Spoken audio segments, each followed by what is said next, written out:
హరే కృష్ణ. మనం ఈరోజు రామేశ్వర ధామానికి సమీపంలో శ్రీరామచంద్రుడు శ్రీలంకకు సేతువును నిర్మించినటువంటి ప్రదేశంలో ఉన్నాం. ఈ సందర్భంగా శ్రీమద్ భాగవతం 9వ స్కందం 10వ అధ్యాయంలో ఈ సముద్రానికి అధిష్టాన దైవం ఎవరైతే ఉన్నారో ఆయన యొక్క రాక కోసం వేచి చూస్తూ 3 రోజుల పాటు శ్రీరామచంద్రుడు సముద్ర పొట్టున ఉపవాసం చేశాడు. ఎప్పుడైతే ఆ సముద్రుడు రాలేదో శ్రీరాముడు తన యొక్క క్రోధం అనేటువంటి లీలను ప్రదర్శించాడు. కేవలం సముద్రంపై దృష్టి సారించడం ద్వారా సముద్రంలో ఉన్నటువంటి సకల జీవులు కూడా, అంటే ఈ మొసళ్ళు, సొరచేపలు, ఇవన్నీ కూడా కేవలం రామచంద్రుడు సముద్రం వైపు చూడడం వల్ల అవన్నీ కూడా భయం చేత ఆందోళనకు గురయ్యాయి. అప్పుడు మూర్తి భవించినటువంటి సముద్రుడు తనతో పాటుగా శ్రీరాముడిని పూజించడానికి కావలసిన సకల పూజా సామగ్రితో పాటుగా ఆయన శ్రీరాముడిని ఆశ్రయించాడు. శ్రీరామచంద్రుని యొక్క పాద పద్మముల చెంత ప్రణామాలు చేసి సముద్రుడు ఈ విధంగా పలికాడు: ఓ సర్వవ్యాపకమైనటువంటి ఓ భగవానుడా, అల్పబుద్ధులమైనటువంటి మేము మీరెవరో అర్థం చేసుకోలేకపోయాం. కానీ ఇప్పుడు మాకు అర్థమైంది మీరు పూర్ణ పురుషోత్తమ భగవానుడని. సకల విశ్వానికి మీరే నాయకుడు అనే విషయం మాకు అర్థమైంది. సకల దేవతలందరూ కూడా సత్వగుణంలో మునిగి ఉంటారు, ప్రజాపతులు రజోగుణంలో మునిగి ఉంటారు, మరి భూతాలకు నాదులైనటువంటి వాళ్ళు తమో గుణంలో ఉంటారు. కానీ మీరు ఓ రామచంద్ర సకల గుణాలకు అధిపతి మీరే.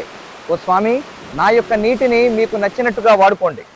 ఇంకా చెప్పాలంటే మీరు ఈ సముద్రాన్ని దాటి రావణుని యొక్క లంకకు చేరుకోండి. ఈ రావణుడు ముల్లోకాల యొక్క రోధనకు కారణమైనటువంటి వాడు. రావణ అంటే ముల్లోకాలను ఏడిపించేవాడని అర్థం. అతడు విశ్రవ అనేటువంటి వాడి యొక్క పుత్రుడు. కానీ అతడు మూత్రం వలె నిందనీయుడు.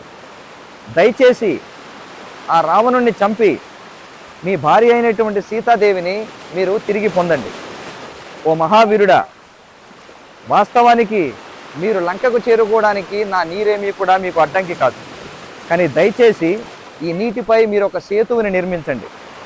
ఆ విధంగా మీరు నా నీటిపై సేతువును నిర్మిస్తే అది మీ దివ్యమైనటువంటి వైభవాన్ని విస్తరింపజేస్తుంది. మరి మీరు చేసినటువంటి ఈ అసమానమైనటువంటి కార్యాన్ని చూసి భవిష్యత్తులో రాబోయేటువంటి గొప్ప వీరులు, మహా చక్రవర్తులందరూ కూడా మిమ్మల్ని కీర్తిస్తారు. ఈ విధంగా సముద్రుడు శ్రీరామచంద్రుడిని ప్రార్థించాడు. దీన్ని బట్టి మనకు అర్థమయ్యేది ఏంటంటే, లంకా నగరాన్ని చేరుకోవడానికి రాముడికి సేతువు లేదా వంతెన అవసరం లేదు, ఆయన సేతువును నిర్మించాల్సిన అవసరం లేదు.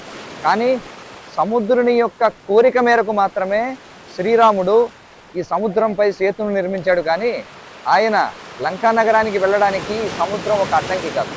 ఇది మనం అర్థం చేసుకోవాల్సిన విషయం. జై శ్రీరామ్.